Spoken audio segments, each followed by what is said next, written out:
In the 15 years that I've been teaching up-and-coming musicians, I've found that the most important thing for you to learn when you're starting out is very, very simple.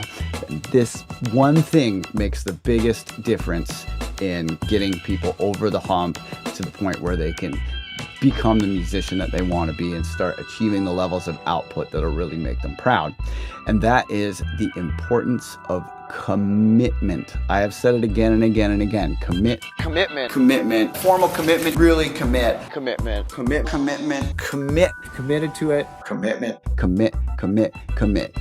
And when you commit to these deadlines that you have to do, you put yourself in a position where you either meet the deadline or you miss it, and there are some real consequences. Now, once you've become an established musician and people know you as your artist brand and you've got all this wrapped up in this continued success of that brand, it becomes easy. You always have that feeling like, hey, people are expecting music of me. I've got to get into the studio and do it. But when you're starting out, one excellent way to flip that psychological switch and make yourself have to make music is to make a track for someone you love for their birthday or their wedding or some other occasion that has a specific date.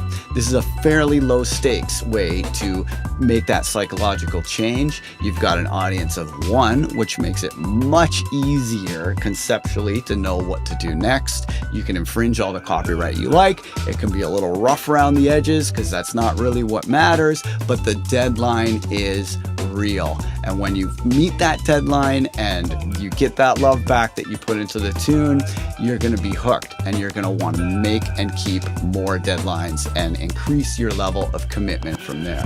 But one of the best ways that I've found to create a real deadline is that pick an occasion, maybe a birthday or a wedding, from someone you love, tell them you're going to do it, and then you've put yourself in a position where you have to do it. Now, this is by no means the only way to do this, and I'm always looking for cool projects like that I can tell people about and help them to flip the switch of commitment in their own mind. So if you have any suggestions for other ways to flip that switch, I would love to hear them. Please post them in the comments and maybe you can help me make a difference in somebody else's life. Lots of love and have a nice day. Peace.